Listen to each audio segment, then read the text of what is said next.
I just finished reading Marsfield Missing by Kaelyn Rodriguez.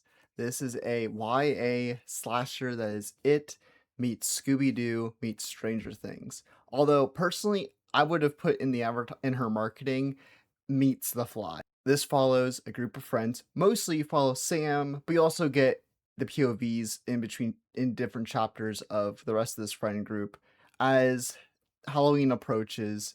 And every Halloween in the last couple of years at this town in Marsfield, kids go missing and some adults and stuff like that, but mostly like around their age, teenagers have gone missing. Last year, one of their closest friends went missing. And so they're going to go investigate. They're like, this is the time we can figure this out.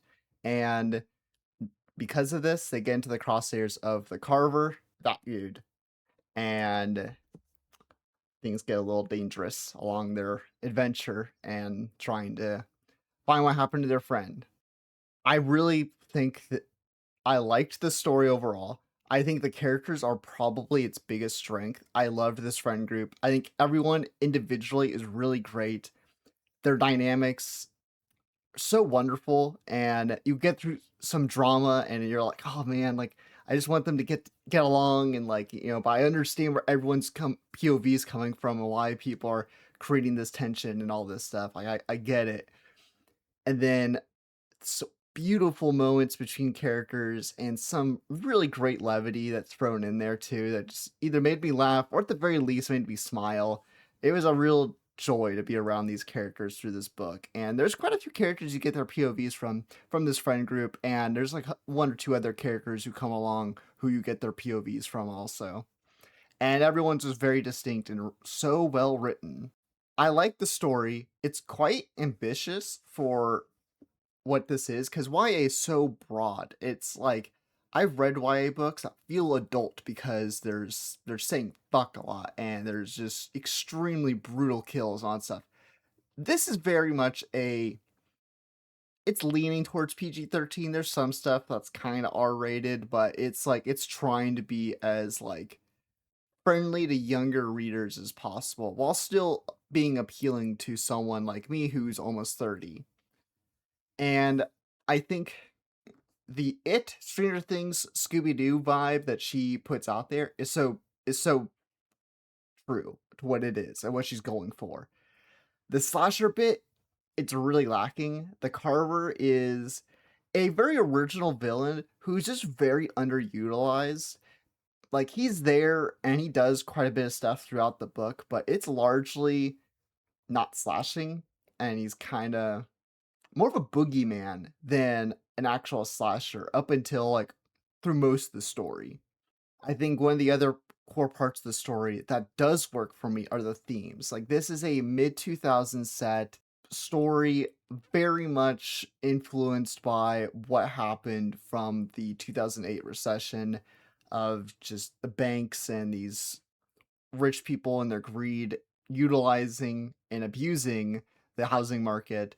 And this follows a subplot that is very much tied to the main story regarding this rich family, the Ashwoods, who their son is the missing kid who was friends of this group and whatnot. And I think the themes of what these people are and what they are doing to this town of holding a monopoly and the damage they're doing to the residents, the community, and just even the environment is so poignant and interesting, and like does a good job of delivering it in a way that works for her demographic of younger readers, but also like doesn't feel lacking for someone who's older.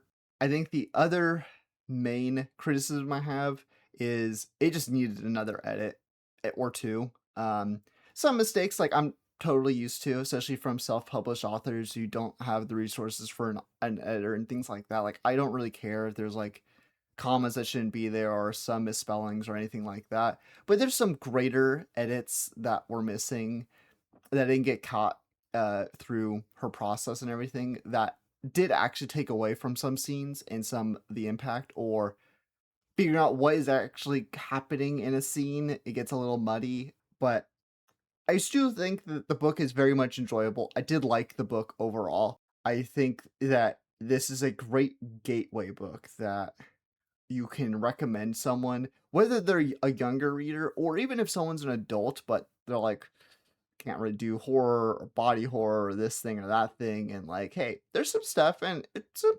surprising stuff that's like, oh, wow, that's kind of hardcore for the type of book that this is.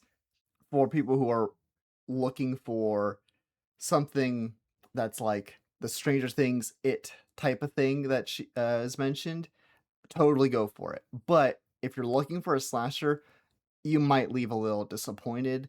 Let me know.